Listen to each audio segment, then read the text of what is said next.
About a year ago, my life completely fell apart. I almost didn't make it. Hey, I'm John. This is No Filter Recovery. If you're watching this and you're in a dark place with chronic pain and or addiction, I want you to know I see you, I feel you. You're not alone. What people don't understand is that rock bottom isn't always just one single moment. It's when your entire life becomes completely unmanageable. My wife's frustration reaches limit.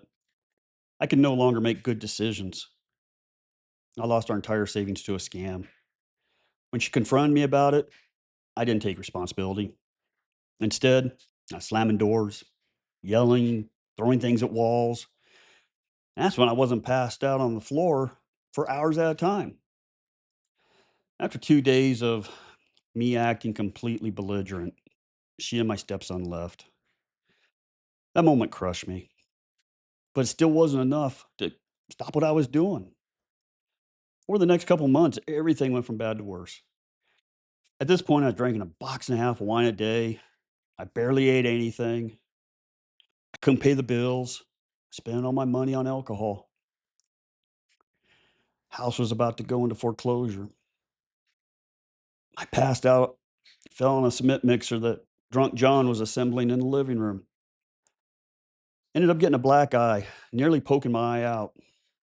Another fall left a 2-inch gash on top of my head. I was barely functioning as a human being.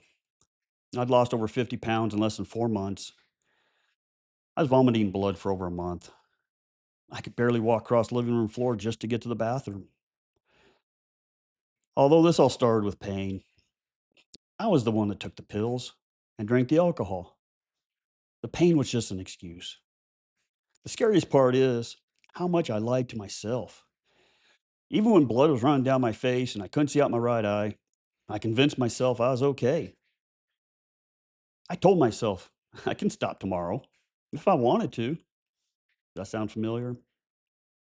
Between the hospital stay for pancreatitis, my wife leaving, I was still driving 2 hours one way to go inspect roofs.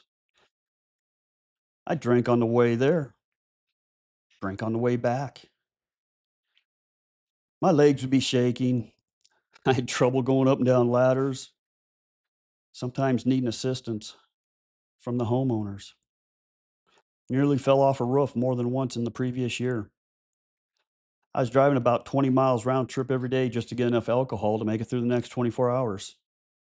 Looking back, I shouldn't have been on the road at all. I was a danger to myself and everyone around me. Please, please don't do what I did. In an earlier video, I mentioned that a year ago I was lying on the couch at 5 a.m., shaking, crying, begging for the pain to stop while filling my 40-ounce mug with more wine. This is what happened later that day, and it's living proof miracles can happen. Around noon, after waking up from being passed out again, I filled my mug full of wine, and the first drink reached my stomach. I threw it up right away, along with more blood. This was now routine after waking up from passing out. I was in this vicious cycle. I asked God, please let me die soon or help me find a way to change my life. Later that day, which was about 2 months after my wife had left, my daughter reached out to check on me. Now imagine your daughter has no idea that you're drinking like this,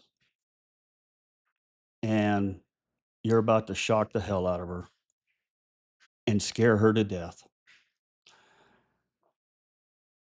My office had been looking for me. I hadn't responded to calls or emails for about 6 weeks.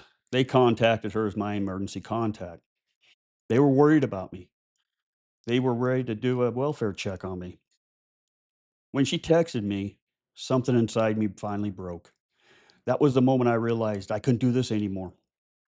I was too close to dying. My prayer had been answered. The pain, the drinking, the guilt, and especially the shame, it had taken me to the edge. This rock bottom didn't start with addiction. It started with untreated chronic pain and a broken system that kept giving me pills and telling me they were okay. They're not addictive. But that's no excuse. That's what I'll talk about in the next video. If you've ever felt this low, leave a comment below. I read every comment. I enjoy your comments. If this video hits home, please like it and subscribe to No Filter Recovery.